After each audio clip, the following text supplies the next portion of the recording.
难怪佛陀菩提树下7天7夜就能悟道，原来久远劫前便喜求禅定成般二力。如果说当今大多数人，包括众多的佛弟子，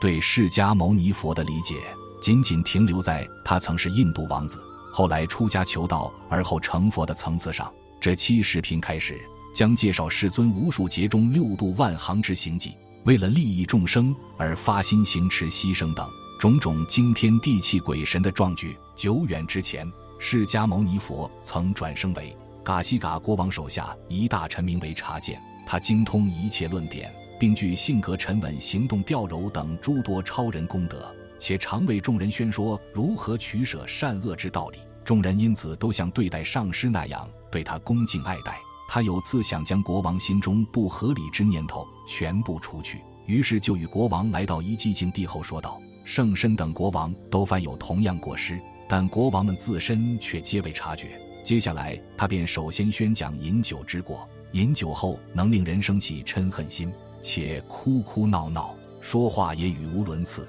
并能导致各种疾病等过失产生。然后他又讲赌博过失，为赌博或胜，人人心烦意乱，且毁坏事业，赌徒个个不能安睡，且要忍住大小便，这样必将导致各种疾病产生。随即他又宣示了打猎女人等诸种过患，打猎会被毒蛇、蚊子等动物伤害，且要被冷热饥渴劳累等折磨，路上还可能从马上摔下，又或者遇到怨敌损害等令人恐怖之情形。更何况来世尚要承受男人果报。再看女人女身之过为，令男人威望降低，出现无名黑暗，贪欲之火焚毁自己，如毒蛇一般，心生嗔恨。尚有说粗语之嗔恨过失，为国王自己福德考虑，若能调伏自己根门，如理如法主持国政，即能增上一切功德。尽管察见佛前世奉献给国王诸多教言，不过因国王心性散乱，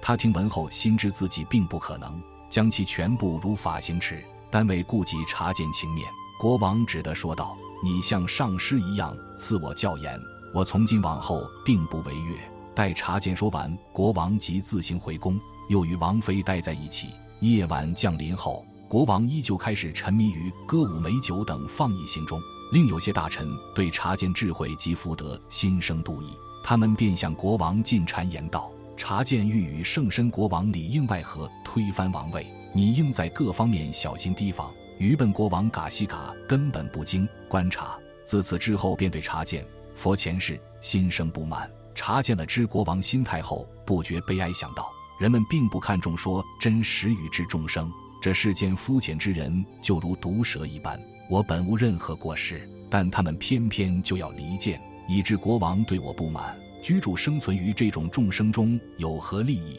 我实在应前往远离一切过患之寂静地，此等寂静地方适宜于修持善法。察见心意已决，于是便将家财亲友统统如杂草般抛弃，自己前往寂静的精进苦行，并终获4禅五通。国王后来驾着马车，带着兵器，率领军队奔赴森林中打猎，且一路驰驱进入尊者苦行森林中。察见此时已知晓国王就在林中活动，他心想：我应将这喜造恶业之国王从恶性道中解救出来，并使其驱入善道。想到这里，尊者便于刹那间幻化成圣身国王，拥有4种军队，军士个个握有尖利兵器，且时时擂鼓助威，吹响嘹亮海螺，军威气势可谓撼天动地，力拔山岳。当4种军队威风凛凛出现在国王面前时，国王立刻惊恐万分，他不禁恐惧，想到：我现在该皈依谁好？久闻大尊者察见居住于此森林中，凭其苦行功德一定会保护我。想到这里，他连忙命令驾车者速将马车驶往察见所居之地。众人依其吩咐如实照做，等见到察见后，立即就被他以善言款语好生安慰。察见边招呼边将国王迎进茅棚，安置于坐垫上。这时军队已消失不见，国王向察见纳闷问道：刚才气势汹汹之大军现在何方？察见对国王道出实情：我是为调伏国王才以神变力幻化出4种军队，其实这里根本就无圣身国王及其大军。尊者接下来又循循善诱说：世间不仅有怨敌造成之恐怖，就连得到王位亦能产生引生堕落地狱等众多过患。若将王位一直保留下去，将来必多恶趣。为断除恶趣之因，国王理应前往寂静的出家求法。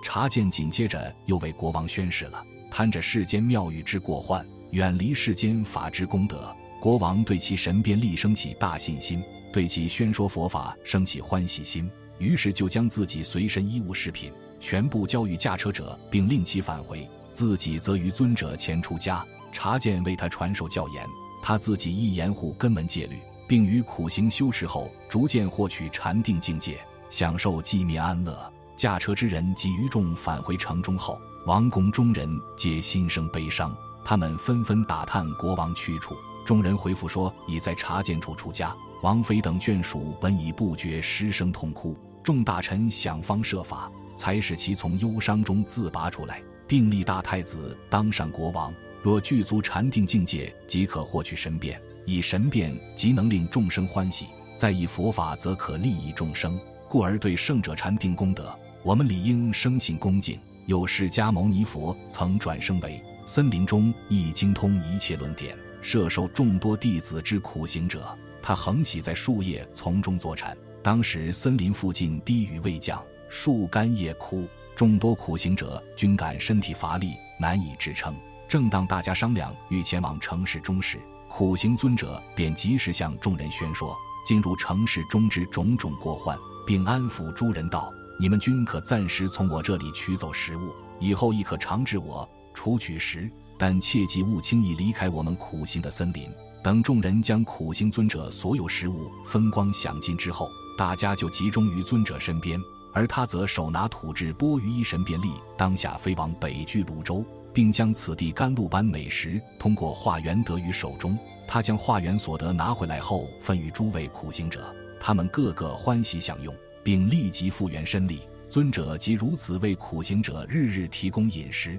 他并且发愿道：以我未被世间分别念染污之地实力，愿天王降下雨水。结果刚刚言毕，瓢泼大雨顷刻便从天而降，庄稼谷物开始滋长，树木也开始发芽吐绿，众人则尽皆欢喜满足。待尊者为他们宣讲佛法后，众人都远离恶道，趋入正途。他们对尊者感恩说道：你首先对我们行财布施，后又以法布施救度我们，将来必能引领我们获取佛果。如是赞叹后，众人又开始各自坐禅。久远之前，于范师国王执政时，在鹿野苑森林中，释迦牟尼佛转生为500苦行仙人中之尊者，以其慈悲力感召所有林中苦行之众军，能和睦相处，互不损害。终有一为苦行者因风湿病而身体欠佳，大尊者以天眼观照，知其乃因贪执王位而至心有疾患，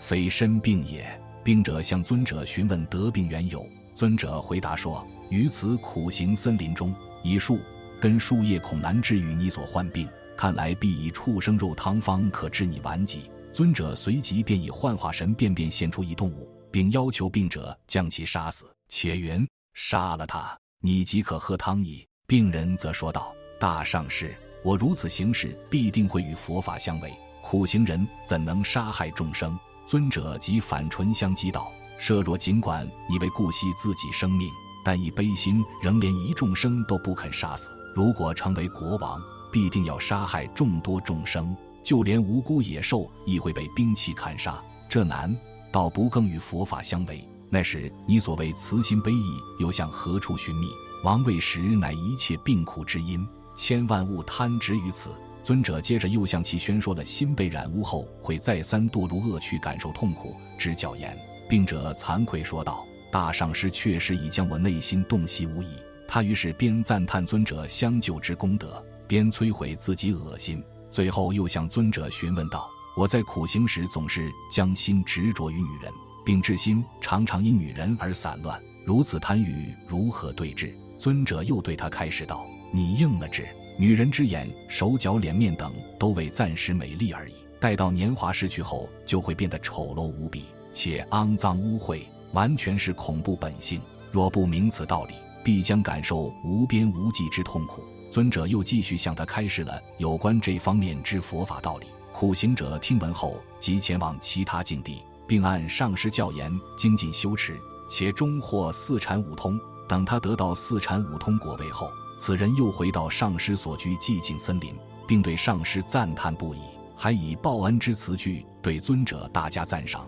久远之前，范师国王手下有一大臣名为铎师，铎师有两子，一为铎子，一为铎鼎。两人到森林中苦行后获得五神通，经常都以神变飞行空中，并因此而受到国王及众人恭敬供养。国王后来有次前往别处，公主则接替父王，继续对两兄弟供养成事。公主在此过程中对铎鼎生起贪心，随即便以种种方式引诱他，最后又与他做下不敬行，结果终使铎鼎神变力完全失毁。铎子在临终了知此种情况后，就又将铎鼎带回森林，令其继续苦行精进。铎鼎后再次获得四禅五通，当时之铎子即为后来之释迦牟尼佛，当时之铎鼎即为后来之那巴朗钦比丘。此比丘出家后，妻子又引诱他还俗，释迦牟尼佛则又将之带回比丘僧团，令其重新出家。那巴朗钦比丘最后终得阿罗汉果位。无量劫之前，释迦牟尼佛曾转生为普救国王，拥有84000王妃，每位妃子都与天女一般美丽善妙，众王妃待国王就如母亲般疼爱，对他又恭敬又喜欢。普救国王再能尽享各种世间妙语时，就以凭修持获得从1禅至4禅之间的禅定，且修持圆满。当他从第4禅中出定后，眼见众生因强烈贪执世间5种妙语，以致广造恶业后，纷纷转入3恶趣。有人虽转生人天2趣，但需感受寿命短暂等痛苦。其他众生寿命有长有短，虫性有高有低，有威严亦有不威严众生，财产有贫穷与富裕之分，聪慧程度有智愚之别，有随顺世间，亦有违逆世间众生。普救国王已禅定了知众生各众不同状态后，便想到众生实不应踏上不公平之世间道，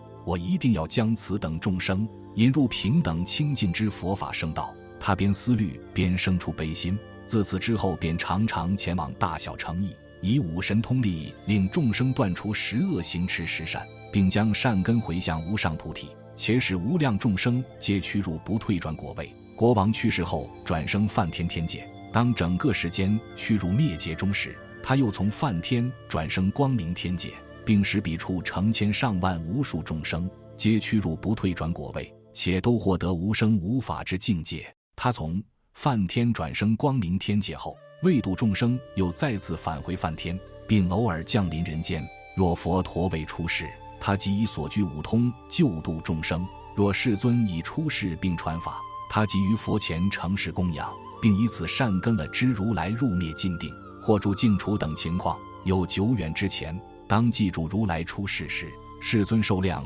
长达7000万年。释迦牟尼佛那时转生为一尊者，名为恭敬记住，并或现见诸法即指大悲咒遍记，即至10智之一正上下界极地之智禅定。他以方便法不住寂灭。一圣观显示神变幻化出1000尊身体，对散乱众生施以布施，令其手持清净戒律，皆得以蒙佛法阳光沐浴。无量无边众生在他教导下获发人境界。尊者让他们修持大悲禅定一切智之法门，使众人趋入6波罗蜜多，并最终在各自沙土中示现成佛，又去夺化无数众生。佛陀后来说过，是故我修禅定已圆满6波罗蜜多。释迦牟尼佛又曾转生为喜事国王，在舍弃王位后前去森林中苦修禅定，对此他自己内心异常欢喜雀跃喜，是不久极了之以潜入禅定之人，均已获极致禅定，他就以世间饮食